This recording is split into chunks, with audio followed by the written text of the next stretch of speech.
You are watching the Global Gamers Invitational Tournament brought to you by iFixit. SCVs for the real world. The Handsome Nerd attire for the handsomest of nerds. And Esports United, sponsored by Intel. This broadcast is also made possible by IC Cup TV, TeamLiquid.net, and of course, Blizzard Entertainment. Hello everyone and welcome back. This is Mac. I am here with Railcoon and we are bringing you Game 2 from the Global Gamers Invitational Round of 8 between Dimaga, our red Zerg, and WhiteRa, our blue Protoss. We're here on Lost Temple.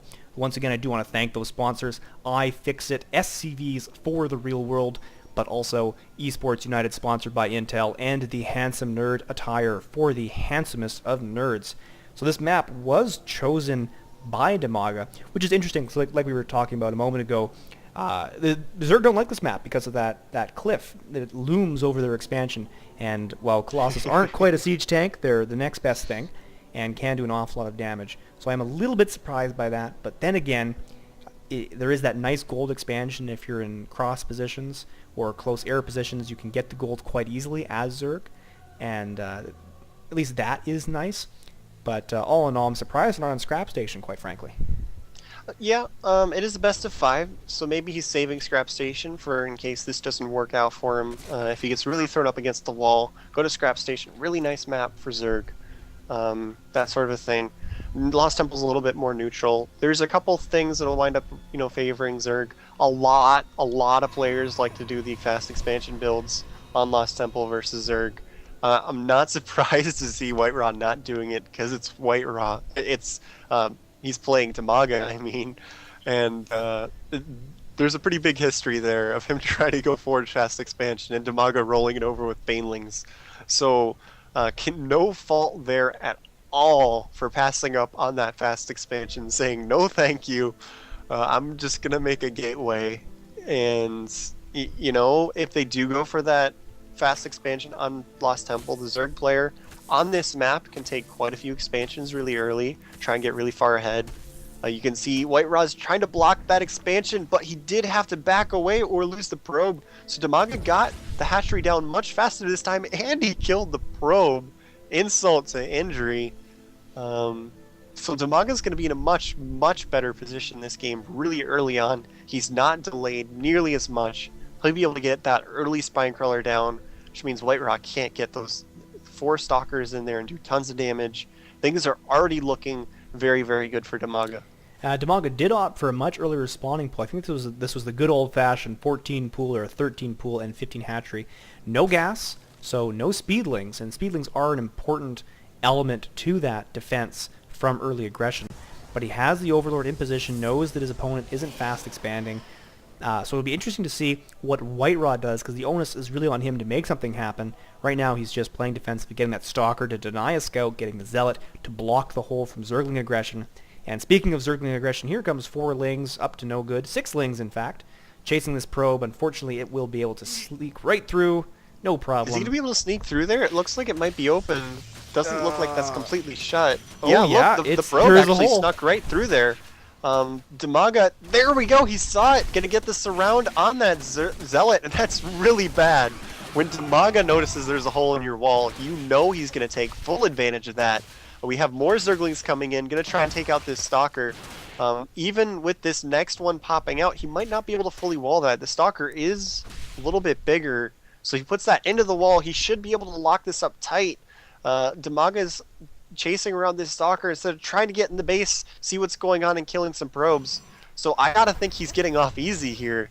Oh, absolutely, and Dimaga wishing he had got that Zergling speed after all, because he would have won the game already if these Zerglings were speedlings. He is producing no more Zerglings, so Dimaga not planning to follow up this attack, but the damage is done, a Zealot and a probe at relatively little cost. Just the early advantage he wants. He is denied early aggression without that Zealot and probe. WhiteRa can't do anything. 2 Stalkers, what are you going to do with that? You're going to run onto this creep with a Spinecrawler? Absolutely not. So now he's got to do something, and he is throwing down 2 gateways, probably going to try some 3-gate aggression.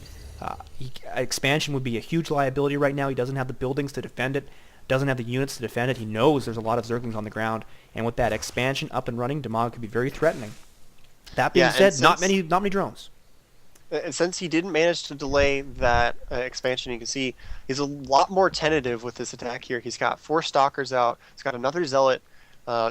Positioning as if he wants to put pressure onto Dimaga because he wants to be getting his own expansion up. And he does not want to be doing that while just sitting at his expansion, waiting for Dimaga to attack. He wants to be putting pressure onto him while he expands. You can see that he's just trying to push in here with the Stalkers. He even gets the rest Queen. of these Spine Crawlers finish. He's going to have a hard time here. The Zealot does go down. Here comes the drones. These other Spine Crawlers are getting really close to finishing. He's warping in more Stalkers. So he is just barely managing to put pressure onto, Dimaga here. And I think the key is what we were talking about earlier. There's no Zergling speed. There's still no Zergling speed for Dimaga.